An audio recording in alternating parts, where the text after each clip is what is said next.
we have to begin any discussion about the future, whether it's a flawed or an ideal picture of the future, with the idea that the current situation has nothing about it that leads to an inevitable finale.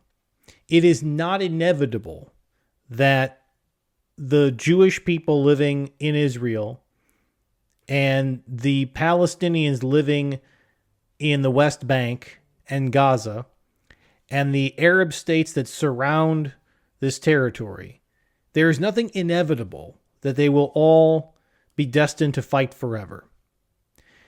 There is also nothing inevitable that somehow, without an extraordinary compromise that has to be built on trust that is nowhere to be found today, it is not inevitable that these two people will live together in perfect harmony and peace. And it is also not inevitable that this confrontation has to end in some cataclysm that requires the dislocation or the death of potentially hundreds of thousands or millions of people. There is no inevitable outcome. There are only a wide range of possibilities.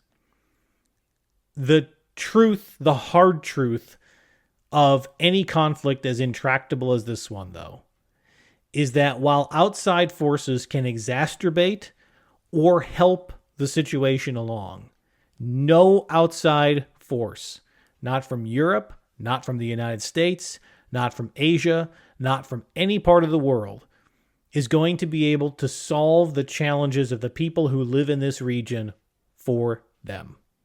It is a responsibility and an obligation for all interested parties who have any role to play to always be striving towards a more peaceful future. But there can be differing views about how to get there. But we begin by understanding that it is only the people who will live in this part of the world, who will raise their kids, grandkids, and 5 generations of their family here. It is only the people who are there today who are going to be able to decide what that peaceful future looks like and how they're going to get there. It is not for me to say how long that will take. It's not for me to guess when a leader or leaders will rise to the occasion. It is only for me to say this as an observer of history. Out of this chaos, there will rise leaders. It won't be a single individual.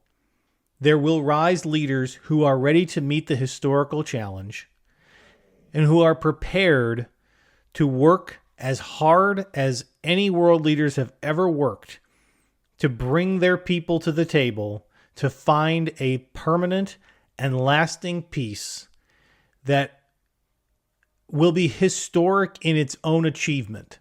And it will require historic negotiating skills. It will require a degree of commitment and difficult compromises that we have rarely ever seen, no matter how intractable any civil war you may have ever seen or any other form of conflict.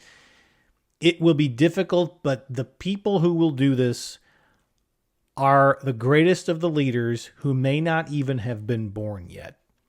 But I, as an observer, really look forward to who those individuals might be. Because 100 years from now, 1,000 years from now, however long it is that we finally are able to look back on this chapter and look back on a time when the conflict started to abate and an enduring peace began to endure, we will look back on that time and we will find that there were individuals who rose above themselves and what they thought their limits were to achieve that peace and to bring their people along. Being a wartime leader is extremely difficult, but being a wartime leader that brings a war to an end and turns the chapter into peace and then making the transition to a reconciliation leader is perhaps the most difficult leadership goal that there can be. And I, for one, look very much forward to seeing that day and to seeing who those names will be. And I hope that when we reach that day, this show has grown to a point that those voices and those names will come here, and they'll have a conversation with me for you so that we can learn how they did it.